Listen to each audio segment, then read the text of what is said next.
Welcome to PSC practice. അപ്പോൾ PSC പഠിക്കുന്ന ഒരു ഉദ്യോഗാർത്ഥിക്ക് ഓരോ ദിവസവും വളരെ വളരെ ഇമ്പോർട്ടൻ്റ് ആണ്. ഒരു ദിവസം ഫ്രീ ആയിട്ട് കളഞ്ഞാൽ തന്നെ പിറ്റേ ദിവസം എനിക്കൊക്കെ ആണെങ്കിൽ ഭയങ്കര റിഗ്രറ്റ് ആയിരിക്കും. ഞാൻ ഇന്നലെ പഠിച്ചിരുന്നെങ്കിൽ ഈ വിഷയം കവർ ചെയ്യാമായിരുന്നു, ഞാനത് വേസ്റ്റാക്കി കളഞ്ഞു. അതുകൊണ്ട് തന്നെ എനിക്ക് ആ ഒരു റിഗ്രറ്റ് എപ്പോഴും തോന്നാതിരിക്കാൻ വേണ്ടിയിട്ട് ഞാൻ എല്ലാ ദിവസവും പരമാവധി എന്നെക്കൊണ്ട് സാധിക്കുന്ന രീതിയിൽ പഠിച്ചിട്ടുണ്ട്. അതിൻ്റെ റിസൾട്ട് എനിക്ക് എക്സാമിന് കാണിക്കാനും സാധിച്ചിട്ടുണ്ട്. അപ്പോൾ PSC പഠിക്കുന്നവരെന്ന് പറഞ്ഞാൽ 3 ടൈപ്പ് രീതികൾ ആൾക്കാരുണ്ട്. PSC മാത്രം ഫോക്കസ് ചെയ്തിട്ട്, അതായത് നമ്മുടെ പഠനമൊക്കെ കഴിഞ്ഞ് കഴിഞ്ഞ് PSC മാത്രമേ ഫോക്കസ് ചെയ്ത് പഠിക്കുന്നവരുണ്ട്. അതായത് മറ്റു ഉത്തരവാദിത്തങ്ങളൊന്നും ഇല്ലാത്തവർ. രണ്ടാമത് പറഞ്ഞാൽ മറ്റ് സ്റ്റഡീസിൻ്റെ ഒപ്പം അല്ലെങ്കിൽ ഡിഗ്രി അല്ലെങ്കിൽ ജോലിക്ക് പോയിട്ട് അങ്ങനെയൊക്കെ കൂടെ PSC പഠിക്കുന്നവരുണ്ട്. മൂന്നാമത് തന്നെ ഹൗസ് വൈഫ്. അവർ പ്രത്യേകം തന്നെ പറയണം. കാരണം അവർക്ക് കുട്ടികളെ കൂടി മാനേജ് ചെയ്യണം. അത് വലിയൊരു കാര്യമാണ്. അത് ചെറിയ കാര്യമല്ല, വലിയൊരു കാര്യമാണ്. ചെറിയ കുട്ടികളൊക്കെ ഇടയ്ക്ക് പറയുന്നതിനേക്കാട്ടിൽ എന്താ പറയുക, അവർ സമ്മതിക്കുന്നേ വേണം. അപ്പോൾ അവർക്ക് കൃത്യമായിട്ടൊരു ടൈം ടേബിൾ എന്ന് പറഞ്ഞാൽ ഓരോ ദിവസവും ഒറ്റ ദിവസം ആ സമയം തന്നെ പഠിക്കാൻ പറ്റിക്കൊള്ളുന്നില്ല. കുട്ടികളുടെ സമയത്തിനനുസരിച്ച് നമ്മളുടെ രീതികൾ മാറ്റിയാലേ അവർക്ക് മുകളിലെത്താൻ സാധിക്കുള്ളൂ.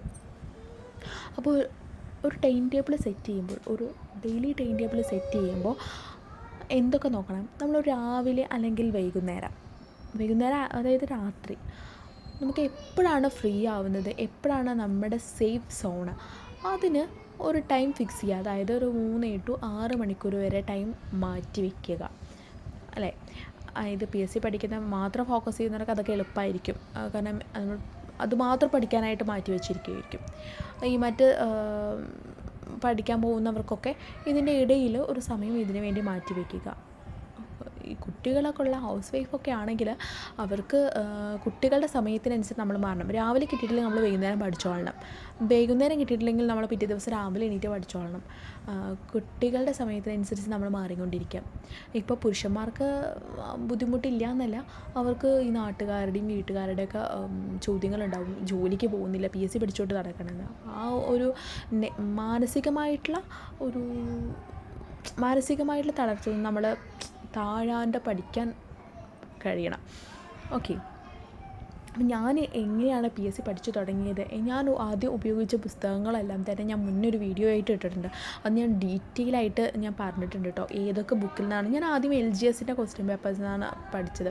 അപ്പോൾ സ്റ്റെപ്പായിട്ടായിരുന്നു ഞാൻ പഠിച്ചു തുടങ്ങിയത്. അപ്പോൾ അതെല്ലാം ഞാനൊരു വീഡിയോ ആയിട്ട് ഇട്ടിട്ടുണ്ട്.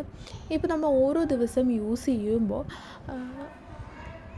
നമുക്ക് ഈ ക്വസ്റ്റ്യൻ പേപ്പേഴ്സ് ചെയ്തുകൊണ്ട് വരുമ്പോൾ അതിൻ്റെ മാറ്റങ്ങൾ അറിയും. ഈ മാർക്ക് കൂടി വരുന്നത് അറിയും, ഉറപ്പാണ്. എപ്പോഴും നമ്മൾ ടൈം ടേബിൾ സെറ്റ് ചെയ്യുകയാണെങ്കിൽ ആ ടൈം ടേബിളിനോട് ആത്മാർത്ഥത പുലർത്തണം. കാരണം എന്താണെന്ന് വെച്ചാൽ നമ്മുടെ മൂഡിനനുസരിച്ച്, ഞാൻ എഴുതുന്നത് നമ്മുടെ മൂഡിനനുസരിച്ച് മാറ്റിക്കൊണ്ടേയിരുന്നു വെച്ചാൽ നമുക്ക് ടൈം ടേബിൾ മാറ്റിക്കൊണ്ടേയിരിക്കാൻ ഒരു പ്രവണത വന്നുകൊണ്ടേയിരിക്കും. അത് ചെയ്യാൻ പാടില്ല. നമ്മളൊരു ടൈം ടേബിൾ ഇത്ര ദിവസത്തിനുള്ളിൽ ഈ ടോപ്പിക്ക് തീർക്കണം എന്ന് വെച്ചാൽ അത് തീർത്തിരിക്കണം.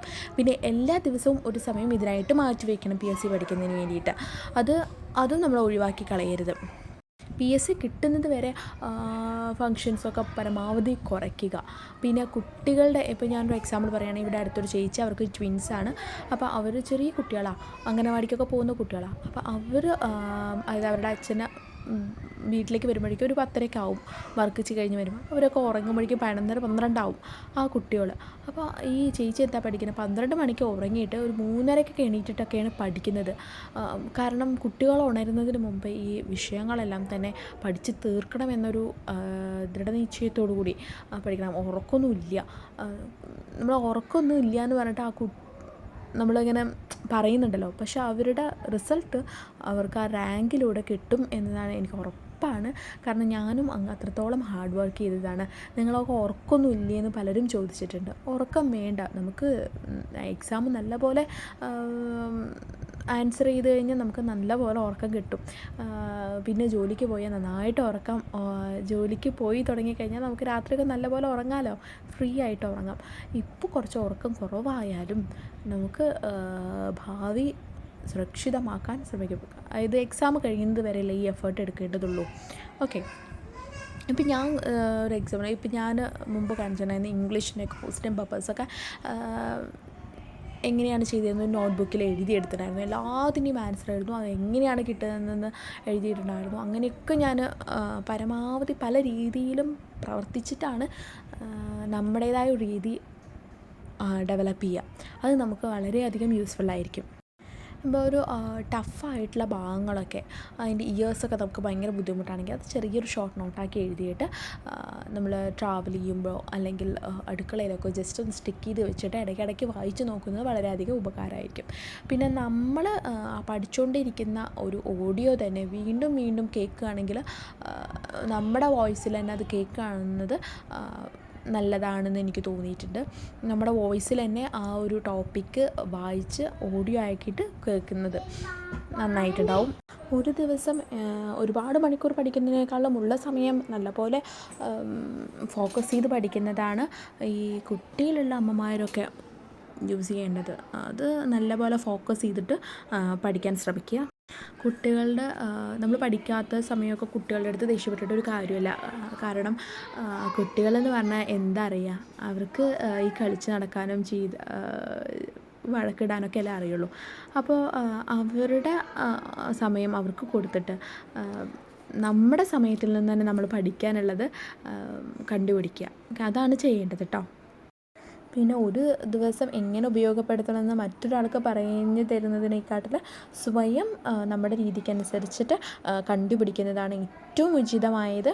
ഞാനിതിൻ്റെ ഒരു ബേസിക്കായിട്ടുള്ള കാര്യം മാത്രമേ പറയുന്നുള്ളൂ. നിങ്ങൾ ഈ സമയത്ത് പഠിച്ചാൽ നിങ്ങൾക്ക് നല്ല ഓർമ്മ കിട്ടുമെന്ന് ഞാൻ പറയുന്നില്ല. കാരണം ഓരോരുത്തരുടെയും രീതിയും സമയവും സാഹചര്യവും ഒക്കെ വ്യത്യാസം ഉണ്ടാവും. അതിനനുസരിച്ചിട്ടാണ് മാറ്റം വരുത്തേണ്ടത് കേട്ടോ. സമയം ഒന്നിനു വേണ്ടിയും വെയിറ്റ് ചെയ്യില്ല. നമ്മളാണ് സമയത്തിൻ്റെ കൂടെ ഓടിപ്പോവേണ്ടത്. ഇപ്പോൾ ഹിസ്റ്ററിയോ അല്ലെങ്കിൽ കോൺസ്റ്റിറ്റ്യൂഷൻ, എക്കണോമിക്സൊക്കെ പഠിക്കുകയാണെങ്കിൽ നിങ്ങൾ റിവിഷനായിട്ട് ഒരു സമയം മാറ്റി വയ്ക്കേണ്ടതാണ്. കാരണം റിവിഷൻ അത്രത്തോളം ഇമ്പോർട്ടൻ്റ് ഉള്ള ഒരു കാര്യമാണ്. അത് നിങ്ങൾക്ക് റിവിഷൻ എത്രത്തോളം കൂടുന്നുവോ അത്രത്തോളം എക്സാം നിങ്ങൾക്ക് ഈസി ആയിട്ട് വരും. പെട്ടെന്ന് ആൻസർ ചെയ്യാൻ സാധിക്കും. നമുക്ക് സമയം ലാഭിക്കാൻ അതിൽ സാധിക്കും റിവിഷനിലൂടെ.